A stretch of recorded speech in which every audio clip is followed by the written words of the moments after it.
Viete, tak ako povedal napríklad, ale keď ste niekto čítali aj román Amen Mária, sami dobrí vojaci Ladislava Ťažkého, tiež aké on tam písal, že mal predstavy, že on príde na front, odhodí flintu a prebehne, mávajúc bielou vlajkou k bratom Rusom, hej, a poviem, že on nechce bojovať. Nič takého nebolo možné. Na fronte, kde sú drôtené prekážky, mínové polia, delostrelecká paľba, guľometné hniezda, nič takéhoto nebolo možné. Najviac tých dezertérov, ktorí prebehli na sovietskú stranu, bolo práve v zaisťovacej divízii, ktorá bola v tyle a bojovala proti partizánom. Oni mali možnosť, ako som rozprával, s tými civilnými obyvateľmi sa bližšie zoznámiť, tí ľudia si ich mohli preveriť, aké majú názoru, čo sú zač, a odporučiť ich, nasmerovať ich, kam môžu ísť k partizánom. Tam bolo najviac behov. Na frontovej línii toto možné nebolo tam, kde bojovala rýchla divízia.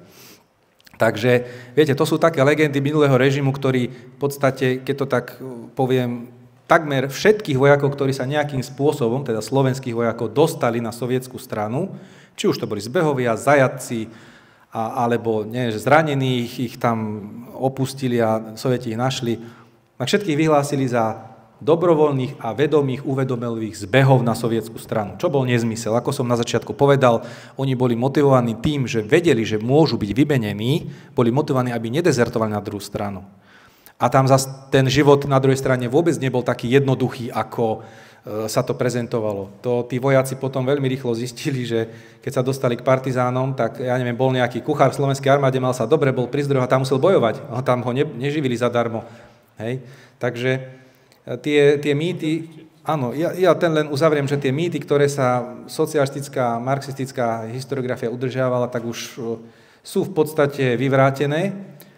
A dá sa povedať, že tá slovenská armáda bola, čo sa týka disciplíny aj morálky, na veľmi dobrej úrovni. Samozrejme, že boli nejaké výkyvy, hej, ale ako aj Martin povedal, do toho roku 1942 oni bojovali s nasadením a bojovala tá rýchla divízia napríklad proti elitným útvarom Červenej armády. Tam bola jedna na Kaukaze brigáda námornej pechoty, tam bol pluk NKVD, to boli skutočne veľmi dobre školené a ideologicky motivované vojska a tí vojaci sa nejak nerozsypali, necúli, hej.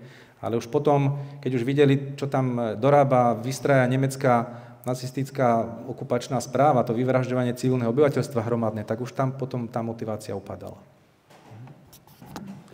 Ja som tiež, keď som túto otázku začal robiť na diplomovú prácu, tak som pristupoval k týmto veteránom, s ktorými som sa rozprával, ktorých som vyhľadával a navštevoval s tým, že však vlastne áno, vy ste všetci boli potenciálni zbehovia. A práve cez nich, oni mi to vysvetlili. Nie, chlapče, prosím ťa, kde by som tam ja utekal, nikoho som tam nepoznal a aby ma zastrelil, co som ja vôbec nad tým ani nerozmýšľal, že mám k nejakým Sovietom alebo komu utekať. Hej. Takže vtedy sa mi to tak postupne tie ľady začali lámať a som teda cez štúdium aj potom archívnych materiálov, aj doktor Mičianik to publikoval. No, čo budeme hovoriť? Jeden fakt za všetky. Na východnom fronte z radov slovenskej armády prebehlo menej ako 1% vojakov. Menej ako 1%. Čiže nie ani každý z tých, hej? Tak myslím, že tým máte povedané všetko. Hej? A že bolo tam tých nejakých do 400 zbehov v rámci zaisťovacej divízie, no všetka česť tým ľuďom, ktorí konajú podľa svojho svedomia a vedomia, ale z hľadiska divízie, ktorá mala 6-7 tisíc, tak to tiež nebol nejaký počet. Takže naozaj, a v prvej svetovej vojne, keby sme brali, tak tam ani 0,5% nebolo. Takže naozaj to boli také poučky, ktoré sme sa nejak učili, alebo sa tradovali aj v tých filmoch, kinematografii, v literatúre. Áno, kapitán Nálepka bol vlastne prototyp slovenského vojaka. No nebol, samozrejme, lebo takých dôsledníkov ako on nebolo ani 10, hej, ktorí prebehli z tej divízie. Ale teda si ho vybrali ako taký politický vzor a tým potom formovali aj to historické vedomie tých ľudí. Takže kapitán Nálepka sa tiež do veľkej miery asi vyznamenal na východnom fronte, tiež bol držiteľ nejakých vyznamenaní a to jeho bojové nasadenie bolo spočiatku asi dosť akčné. Ja kolegu doplním ešte, že na tom východnom fronte sa vystriedalo takmer 100 000 slovenských vojakov a tých dezerterov bolo 640, hej. No a ten Nálepka, on bol skutočne vlastenec, bol vyznamenaný, dostal vyznamenie za hrdinstvo v poľskom ťažení, on sa zúčastnil obrany východného Slovenska v marci 1939 nasadenia. V poľskom ťažení on bol učiteľ a to bol jeden z tých prípadov, keď nedostatok dôstojníkov armáda nahradzala tým, že povolávala do služby záložných dôstojníkov, predovšetkým z radou učiteľov a mnohým ponúkla trvalý pracovný pomer, aby sa stali profesionálnymi vojakmi. Hej? A teraz sa to tak hovorí, vojakmi z povolania.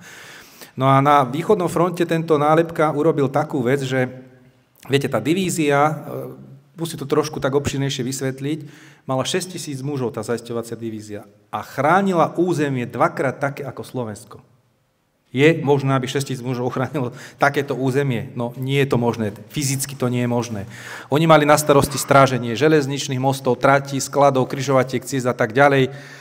A jednoducho mali dve možnosti. Buď ich tí partizáni, a to si treba uvedomiť, že tí partizáni to neboli nejakí tam šušmáci s poľovníckymi flintami. Boli aj takí, ale tam tie partizánske zväzky, napríklad Koupaka, Saburova, to boli profesionálni vojaci väčšinou. Tí boli vyzbrojení ťažkými zbraňami, pechotnými kanónmi, protitankovými kanónmi, protitankovými puškami, guľometmi, veľkokalibrovými guľometmi.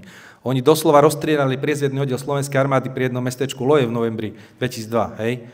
A on si uvedomil tento nálepka spolu v 42. Tento nálepka si spolu ešte s ďalšími dôstojníkmi uvedomil, že jednoducho nemajú šancu proti takýmto ľuďom sa presadiť a proti takýmto ozbrojeným formáciám partizánskym, a preto sa dohodli, že sa pokúsia nadviazať s tými partizánskymi veliteľmi kvázi také nepísané prímerie. Hej? My vás necháme a budeme vás informovať, kedy chodia nemecké transporty, a v maďarskom úseku, alebo v nemeckom úseku, alebo kde to strážia ukrajinskí policajti, tam si ich vyhadzujte, ale nie v našom úseku. A nebudete na nás útočiť. A takéto naozaj dohody boli uzavreté a fungovali.